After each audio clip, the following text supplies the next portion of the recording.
Estamos no ano de 5.785, desde a criação do homem no Jardim do Jardim do Éden, onde o Eterno Criador criou o ser humano, Adão e Rava. Um ciclo de Torá terminou e outro ciclo estamos iniciando da Torá. Então, venha conosco e se delicie das porções de Torá feitas exclusivamente para você. Eu, Nara Chaves, no Torá e Prosa. Hoje nós estamos na quinta porção da Parashá Noé. O nosso vídeo de hoje, ele é sobre a nudez de Noé e a maldição de Canaã. Depois de Noé sair da arca, sentiu ser sua responsabilidade cultivar a terra deixada estéril pelo dilúvio. Em primeiro lugar, Noé plantou uma parreira. Quando as uvas ficaram maduras, espremeu-as e experimentou o vinho, mas Noé cometeu um erro. Bebeu demais. Noé ficou bêbado e deitou no chão de sua tenda. Canaã entrou e viu o estado de Noé. Correu para fora e contou rindo para o seu pai, Ham. Você sabia que o vovô está deitado no chão, bêbado, e está todo descoberto? O filho de Noé, Ham, também riu e foi informar seus dois irmãos. Assim que Shem ouviu isso, disse: vamos cobrir o nosso pai. Trouxe uma coberta e pediu que o seu irmão Iefete o ajudasse a levar Noé para a tenda. Os dois viraram os rostos para não verem o seu pai descoberto. Quando Noé acordou da bebedeira, amaldiçoou o neto Canaã e abençoou Shem e Iefete, que souberam honrar o seu pai. Todos podemos errar algumas vezes, mesmo um pai. Porém, um filho deve honrar os pais e se portar sempre com respeito perante eles. Os descendentes de Noé. Os três filhos de Noé são Shem, Ham e Iefete. Tiveram filhos e muitos netos. Shem foi ancestral de Abraão, antepassado do nosso povo judeu. A nudez de Noé e a maldição de Canaã. A maldição de Canaã está descrita em Bereshit 9, do 18 ao verso 29. Os versículos que estamos considerando devem ser entendidos no contexto da seção onde eles se encontram. Gênesis 9:18 inicia uma nova divisão que vai até o capítulo 11, versículo 10. Moshe fala do repovoamento da terra pelos filhos de Noé. Gênesis 9, do verso 20 ao 27. Explica a tríplice divisão da raça humana pela dimensão espiritual de cada segmento. Enquanto os cananeus estão sujeitos à maldição do Eterno, Sem será a linhagem pela qual virá o Messias, e Iafete encontrará bênção na união com a linhagem de Sem, e seu descendente final, o Messias. Cronologicamente, o capítulo 10 deveria vir após a confusão de Bavel, que é o capítulo 11, versículo do 1 ao 9. Os versículos do capítulo 11 explicam a razão para a dispersão das nações. O capítulo 10 descreve os resultados dessa dispersão. No entanto, o capítulo 10 vem primeiro para permitir que a ênfase recaia sobre o estreitamento da linhagem piedosa de Abraão. Depois do dilúvio, Noé começou a lavrar a terra plantando uma vinha. O resultado do seu trabalho foi o fruto da videira, o vinho. Embora a primeira menção ao vinho não seja sem uma conotação negativa, não devemos concluir que, devido a esse excesso, as sagradas letras sempre os quase sempre condene o seu uso. Deuteronômio 24 ao 26 e 1 Timóteo, da Brit Hadashah, mais conhecida como Novo Testamento, 1 Timóteo 5, 23. Muitos ficam incomodados diante da deplorável situação de Noa. O homem que antes do dilúvio fora descrito como justo, íntegro, entre os seus contemporâneos, no verso 6 e 9, capítulo 6 e verso 9, alguns sugerem que a fermentação talvez só tenha ocorrido após o dilúvio e que Noa estava simplesmente colhendo os frutos da sua criatividade. Embora não devemos procurar desculpas para Noa, precisamos reconhecer que Moshe não ressalta sua culpa, e sim o pecado de Ham. Alguns sugerem vários tipos de males que poderiam ter ocorrido na tenda de Noa. Ainda que a linhagem empregada possa dar margem a certos pecados sexuais, Levíticos 18. Pessoalmente não encontro nenhuma razão para presumir alguma atitude errada por parte de Noa, além da indiscrição da sua bebedeira e a sua consequente nudez. Talvez a melhor descrição para o seu comportamento, seu estado, seja a palavra impróprio. Fico impressionada com a maneira pela qual Moshe se refere a este incidente, com um mínimo de detalhes e quase nenhuma explicação. Ter escrito qualquer coisa a mais teria sido perpetuar o pecado de Ham. Hollywood teria nos levado para dentro da tenda de Noa numa grande tela em Technicolor. Moshe nos deixa do lado de fora, junto com Sem e Afeto. Parece que Ham e seus irmãos foram avisados sobre o estado de Noa, a fim dos três ficarem fora da tenda.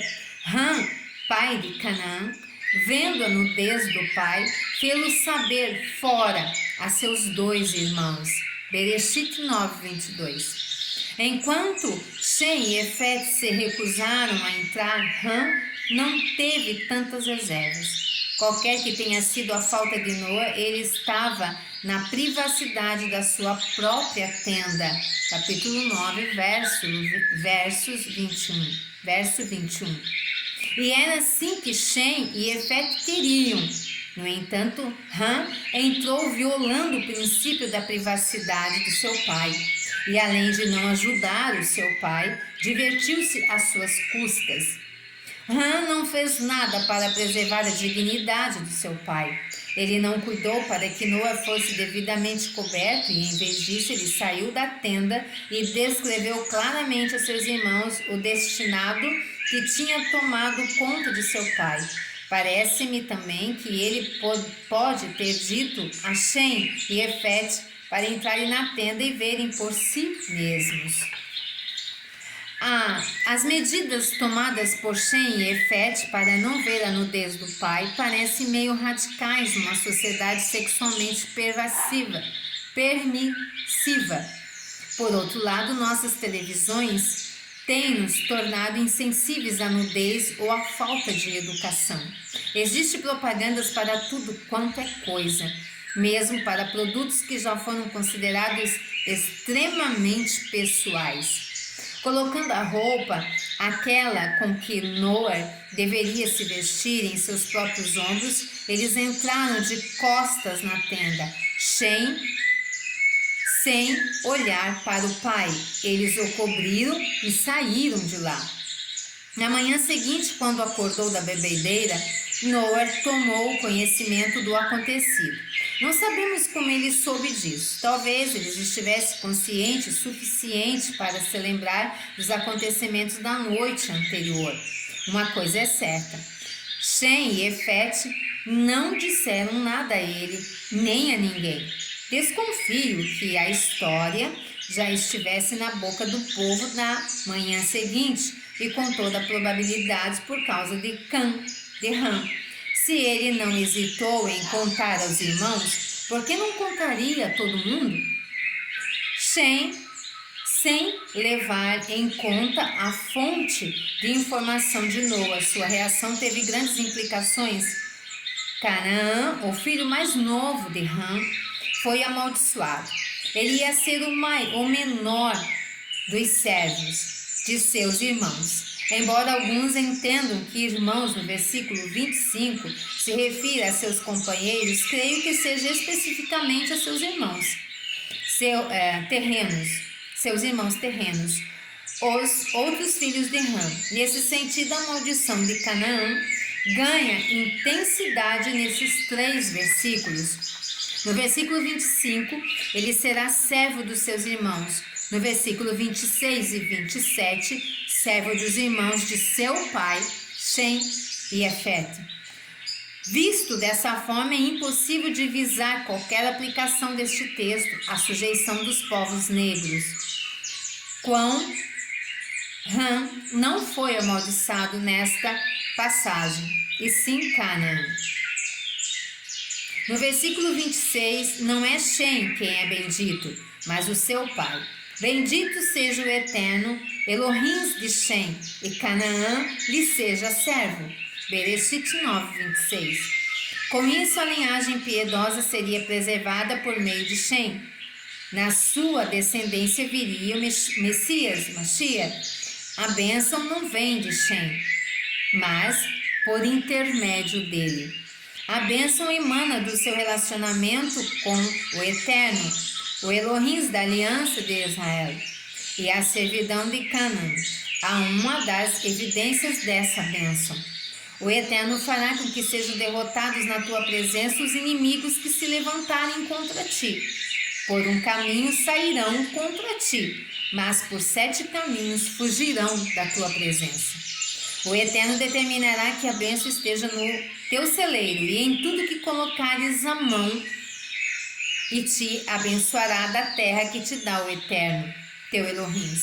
O Eterno te constituirá para si um povo santo, como tem jurado, quando guardares os mandamentos do Eterno, teu Elohim, e andares nos seus caminhos. Devarim 28, Deuteronômio 28, 7 ao 9. Assim como a bênção de Shem consistia no seu relacionamento com o Eterno, e Efete seria abençoado no seu relacionamento com Shem. Engrandeça o Elohim a Efete e habite ele nas tendas de Shem. Canaã seja seu servo. Bereshit 9:27. Acredita-se que o nome de Efete signifique engrandecer ou alargar-se. Por meio de um jogo de palavras, Noa abençoa Efete usando o seu próprio nome. A bênção de Efete deve ser encontrada no seu relacionamento com Shem e não independentemente. Essa promessa é declarada mais especificamente no capítulo 12, no verso 13. Abençoarei os que te abençoarem, amaldiçoarei os que te amaldiçoarem, e em ti serão benditas todas as famílias da terra. O Eterno prometeu abençoar Abraão e nele as suas nações. Quem abençoasse Abraão receberia as bênçãos do Eterno, enquanto que quem amaldiçoasse seria amaldiçoado. Além disso, Canaã seria subjugado todas as vezes que Efete estivesse unido a Shem. Existe uma clara correspondência entre as atividades de Ham, Shem e Efete e as bênçãos e as maldições que os seguiram. Shem e Efete glorificavam Elohim quando agiram em conjunto para preservar a honra do seu pai. Cã desonrou tanto a seu pai quanto a Elohim por se divertir com humilhação a Noa. Assim, Ham foi amaldiçoado e Shem e Efete foram abençoados pela cooperação mútua. A questão que se levanta na maldição de Canaã é que o Elohim amaldiçoou Canaã pelo pecado de Ham. E mais, por que o Eterno amaldiçoou os cananeus, uma nação, pelo pecado de um único homem? A explicação que melhor pareça responder a essas perguntas é que as palavras de Noa não foram só de bênçãos e maldição, mas também de profecia. Embora seja verdade que os pecados dos pais visitem os filhos, isso é somente até a 3ª e 4ª geração. Êxodo 20, versículo 5. Se esse princípio tivesse sido aplicado, todos os filhos de Ham deveriam ter sido amaldiçoados. Pela revelação profética, Noa previu que as falhas morais demonstradas por Ham seriam manifestadas em sua totalidade em Canaã e em suas descendências. Levando isso em consideração, a maldição de Elohim recaia sobre os cananeus por causa da pecaminosidade prevista em Noa. A ênfase, então, está no fato de que os cananeus seriam amaldiçoados por causa do seu próprio pecado, não devido ao pecado de Ham. Creio que isso explique porque Canaã é amaldiçoado e não Ham, o filho de Noa, ou o restante de seus filhos. As palavras de Noa, portanto, contêm uma profecia. Canaã iria refletir mais amplamente as falhas morais do pai. Ham e os cananeus iriam manifestar essas mesmas tendências em sua sociedade. Devido à pecaminosidade dos cananeus previstas por Noa, a maldição do Eterno é proferida. O caráter daqueles 3 indivíduos e o destino de cada um deles será refletido corporativamente nas nações que deles emergirem. Eu espero ter contribuído com essa porção de Torá para o teu elevo espiritual. Não esqueça de curtir e compartilhar. Se inscreva no nosso canal e nos ajude a crescer e a divulgar a palavra do Eterno, a Torá Sagrada. Lehitraot e até a próxima.